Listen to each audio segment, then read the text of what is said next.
کہ امام ہر حال میں امر بالمعروف کرتا ہے، چاہے وہ رسول ہوں، چاہے وہ مولا امیر المومنین علیہ السلام ہوں، چاہے ائمہ اطہار میں سے کوئی امام ہو۔ میں مثال دے دوں، آپ سب کے ذہنوں میں ہے اتنی بڑی مثال جو اوجھل نہیں ہو سکتی۔ جنگ کے میدانوں میں، جنگ تو جنگ ہے نا، پھر دشمن للکار رہا ہے، آپ جائیے دشمن کو ختم کر دیجئے، جہاد ہو جائے گا۔ لیکن امام جب جاتے تھے تو صرف یہ نہیں کرتے تھے کہ دشمن آیا ہے اس پہ تلوار چلا دی، جب بھی میدان میں جاتے تھے پہلے دعوت اسلام دیتے تھے۔ یہ کیا ہے؟ امر بالمعروف۔ میدان جہاد میں امر بالمعروف، ہر میدان میں علی کا یہی کارنامہ تھا، لیکن بطور خاص خندق کا تو ماحول ہی عجیب تھا نا۔ جنگ خندق میں کیا ہوا تھا؟ بھئی مسلمانوں نے خندق کھودی تاکہ دشمن ادھر سے ادھر نہ آنے پائے، کتنی کوششیں ہوئیں، بھوکے رہ کر، روزے کے عالم میں، پیٹ پہ پتھر باندھ کر، یہ سب تاریخوں میں ہے۔ تو کتنی محنت مشقت کے بعد خندق کھودی گئی اور اہتمام ہوا، اور پھر بھی ایک دشمن جو ہے وہ خندق پار کر کے آ گیا، اور صرف آیا نہیں بلکہ آنے کے بعد للکارنا شروع کیا، اور للکارا بھی ذرا رقیق لہجے میں، نازیبا انداز سے۔ اور یہاں کیفیت کیا تھی؟ فرزندان توحید، عاشقان رسول، سب کی کیفیت کیا تھی؟ کیا خوف طاری تھا۔ تاریخ میں ہے، جو تاریخ میں ہے پڑھ کے آگے بڑھ جاتا ہوں، ایسی خاموشی تھی کہ جیسے سروں پر پرند بیٹھے ہوئے ہوں، طائر بیٹھے ہوئے ہوں۔ اب وہ پتہ نہیں طائر تھے یا طائر روح جو ہے وہ یہاں پر آ کر متمکن ہو گیا تھا۔ بہرحال اس نے مزید گستاخی کی۔ ارے تمہارا عقیدہ ہے جو مر جائے گا وہ جنت میں جائے گا، جو فتح یاب ہوگا، کامیاب ہوگا، اسے غازی کہا جائے گا، پھر بھی تم نہیں آتے۔ یہاں تک گستاخی بڑھی کہ آنے کے بعد اس نے اپنا نیزہ اس خیمے میں چبھو دیا کہ جس میں حضور علیہ الصلوۃ والسلام تشریف فرما تھے۔ یعنی جتنے اسباب تھے غیظ و غضب کے وہ سب مجتمع۔ گستاخی کر رہا ہے، اور رحمت عالم کو غیظ آ گیا، حضور کو غیظ آ گیا۔ آپ نے فرمایا من لہذا القلب، کون ہے جو اس قلب کے لیے جائے۔ اس کے بعد امیر المومنین نکلے۔ تفصیلات تو سنتے رہتے ہیں نا میں اب زیادہ دیر تک سب آپ کے ذہنوں میں ہے۔ تشریف لے گئے تو کیا کیا؟ روا ہوتا، جائز ہوتا، بجا ہوتا اگر جاتے ہی ایک وار میں ختم کر دیتے۔ اتنے اسباب تھے۔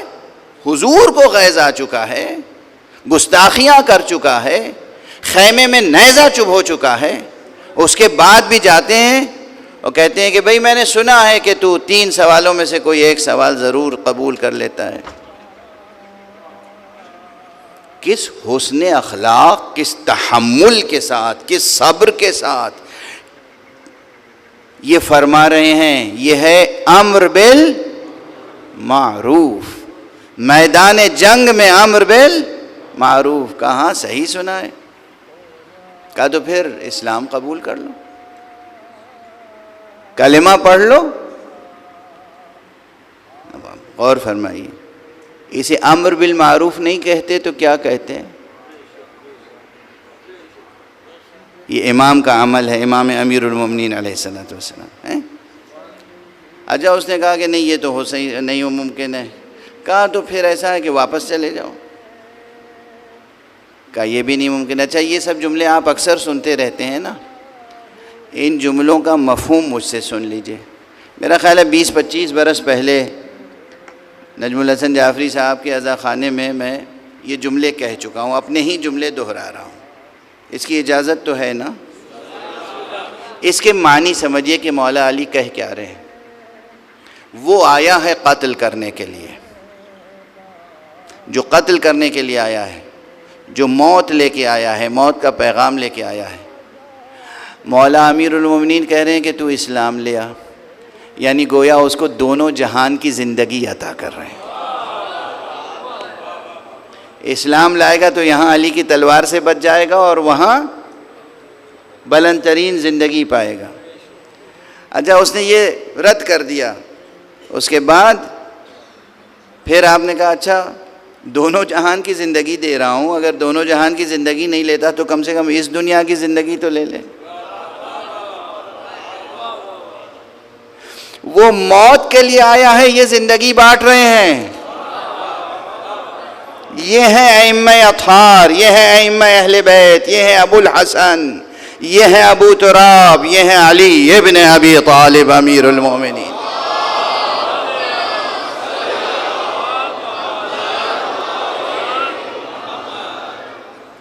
اس نے یہ بھی تسلیم نہیں کیا تو پھر اب کیا گنجائش تھی؟ دیکھیے، امام امام ہوتا ہے، امام خلیفہ پروردگار ہوتا ہے۔ پروردگار، نبی، رسول، اللہ کی طرف سے آنے والے اور اللہ کی طرف سے آنے والے، نصب کیے جانے والے امام، یہ آخری حد تک، امکان کی آخری حد تک کوشش کرتے ہیں کہ انسان فیض ربوبیت سے مستفیض ہو جائے، فیض الہی سے، فیض رحمانی سے، فیض وجود سے، فیض ربانی سے مستفیض ہو جائے۔ دونوں جہان کی زندگی دے رہے تھے، نہیں لیا۔ ایک جہان کی زندگی دے رہے، نہیں لیا۔ اب تربیت شروع کر دی، اب وہاں اصول جنگ سمجھا رہے ہیں۔ یعنی یہ باب مدینۃ العلم وہ ہے کہ جو جنگ گاہ کو، جنگاہ کو، میدان جنگ کو بھی مدرسہ بنا دیتا ہے۔ کہتے ہیں بھائی جنگ کی کچھ اخلاقیات ہوتی ہیں، میں پیادہ ہوں، تو سوار ہے گھوڑے پر، یہ کوئی برابر کی جنگ نہیں ہوگی۔ اخلاقیات سکھا رہے ہیں۔ اگر کوئی اور اخلاقیات سکھاتا تو شاید وہ اس کی تلوار کا لقمہ بن جاتا فوراً۔ یہ کوئی اور نہیں، علی ابن ابی طالب تھے۔ اچھا، یہاں ٹھہر کر ایک جملہ اور عرض کر دوں کہ حضرت پیدل تھے، وہ گھوڑے پر تھا۔ یہ حضرت کی خصوصیتوں میں سے ہے، مولا علی علیہ السلام کی خصوصیتوں میں سے، مشہور خصوصیتوں میں سے یہ دو خصوصیتیں ہیں آپ کی شجاعت کی مثال میں، کہ آپ اکثر جب میدان میں جایا کرتے تھے تو پیادہ جاتے تھے، گھوڑے پہ نہیں جاتے تھے۔ مقابل فوج سب گھوڑے پر ہوں، یہ پیادہ جاتے تھے۔ ان سے پوچھا گیا یا علی آپ گھوڑے پر نہیں جاتے؟ کہا، فرمایا گھوڑے پہ وہ جاتے ہیں جنہیں پلٹنے کی ضرورت پیش آتی ہے۔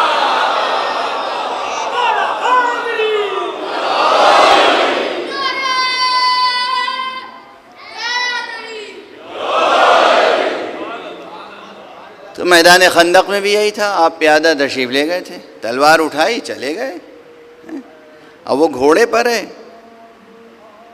دوسری خصوصیت بھی تھی حضرت کی، آپ کی جو زرہ تھی، زرہ دیکھی ہے آپ نے؟ جو بچے ہیں انہوں نے نہیں دیکھی ہوگی تو میوزیمز میں لے جا کے دکھا دیجیے گا زرہ کیا ہوتی۔ پرانے زمانے میں جو زرہ ہوتی تھی، خود زرہ سر سے پیر تک لوہے کا لباس پہن کے جاتے تھے لوگ تاکہ تلوار اثر نہ کرے، سر سے پیر تک، قدموں تک، پنجوں تک۔ مولا علی کیسے جاتے تھے؟ صرف سینے پر ایک لوہے کا ٹکڑا ہوتا تھا زرہ کے طور پر، پشت پہ کچھ بھی نہیں۔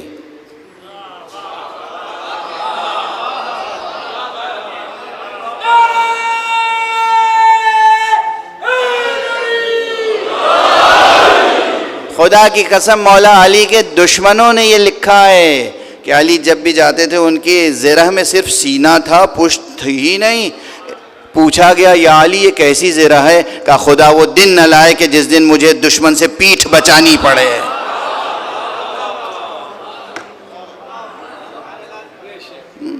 یہ تھے علی۔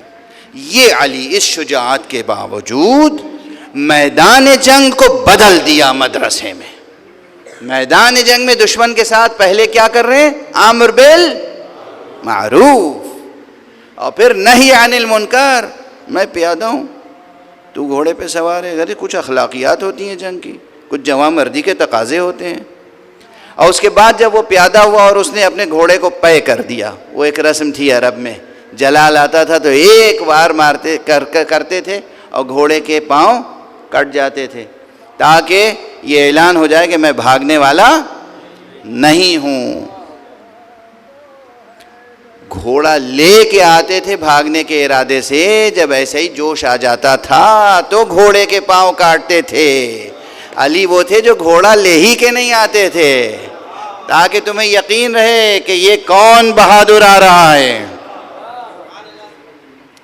اس نے گھوڑا پے کر دیا. اب تو موقع تھا نا کہ بس ایک وار میں ختم کر دیں. اب بھی روایتوں میں ہے کہ رد و بدل ہوتی رہی، تھوڑی دیر تک رد و بدل ہوئی. اس نے ایک ضرب لگائی، انہوں نے وہ ضرب سے بچایا اپنے کو، پھر انہوں نے ضرب لگائی، اس نے اپنے کو ضرب سے بچایا. میں کہہ رہا ہوں کہ مکمل مدرسہ تھا. بتا رہے تھے کہ اہل عرب جسے سب سے بڑا پہلوان سمجھتے ہیں وہ آج مجھ سے فن سیکھ رہا ہے کہ جنگ کرتے کس طرح سے ہیں. اور جب اس کی تمام فنکاری ختم ہو گئی تو پھر امیر المومنین نے وہ وار کیا ہے کہ زمین پر نظر آیا. آپ نے دیکھا کہ امر بالمعروف بھی ہو رہا ہے اور جنگ بھی ہو رہی ہے.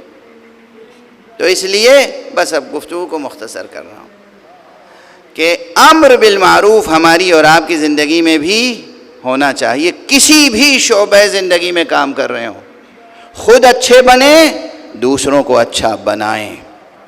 خود برائیوں سے بچیں، دوسروں کو برائیوں سے بچائیں. خود اخلاقی بلندیاں پیدا کریں، دوسروں کو اخلاقی بلندیوں کی طرف متوجہ کریں. اور ہمیشہ پہلے جو آغاز تقریر میں نے جملہ کہا، آرزو یہ ہو کہ ہر دوسرا مومن آپ سے بہتر ہو. ہر دوسرا مومن آپ سے بہتر ہو اور آپ اس پر اپنی بہتری اور برتری جتائیں نہیں. یہ وہ منزل ہے ایثار و خضوع و خشوع اور امر بالمعروف و نہی عن المنکر کی. یہ اسلامی اخلاقیات کی وہ منزل ہے جس سے خدا اس قدر خوش ہوتا ہے کہ جنتوں کو آپ کی ٹھوکروں میں ڈال دیتا ہے. کیا انعامات فرماتا ہے وہ پروردگار.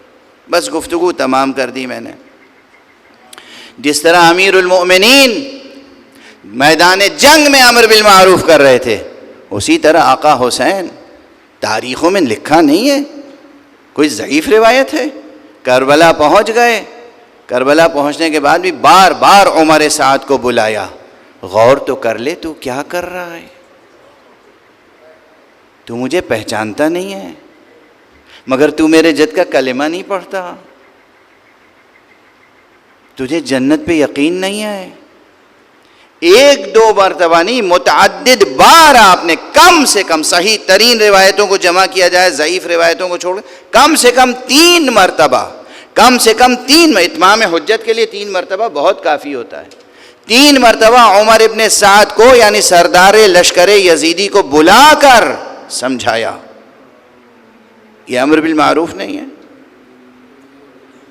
اس کے بعد جب آپ نے پورے فوجیوں سے، پورے لشکر باطل سے خطاب کیا ہے تو ان کو سمجھایا اور تفصیل سے دلائل کے ساتھ. مجھے پہچانتے نہیں ہو میں کون ہوں؟ کیا میں تمہارے رسول کا نواسہ نہیں ہوں؟ کیا روئے زمین پر میرے علاوہ کوئی اور بھی نواسہ رسول ہے اس وقت؟ کیا تم نے رسول کی یہ حدیث نہیں سنی ہے کہ رسول نے فرمایا الحسن والحسین سیدہ شباب اہل الجنہ؟ کیا تم نے رسول کی یہ حدیث نہیں سنی کہ حضور نے فرمایا حسین منی وانا من حسین؟ ارے اگر تم نے یہ حدیثیں نہ سنی ہو تو ابھی اصحاب پیغمبر موجود ہیں. اور چند اصحاب پیغمبر کے نام لیے کہا جاؤ جا کے جابر ابن عبداللہ انصاری سے پوچھ لو، جاؤ سہل ساعدی سے پوچھ لو، جاؤ جو صحابہ موجود ہیں ان سے پوچھو. متعدد نام گنائے. یہ کس لیے؟ حسین کو تو روز اول سے معلوم ہے کہ گلا کٹے گا، شہید ہوں گے. آقا حسین کو روز اول سے معلوم ہے کہ شہید ہونا ہے، مگر جو شہید کرنے والے ہیں آخری لمحے تک امر بالمعروف جاری رہا. اس سے بڑا مثالی کردار امر بالمعروف کا کیا ہو سکتا ہے؟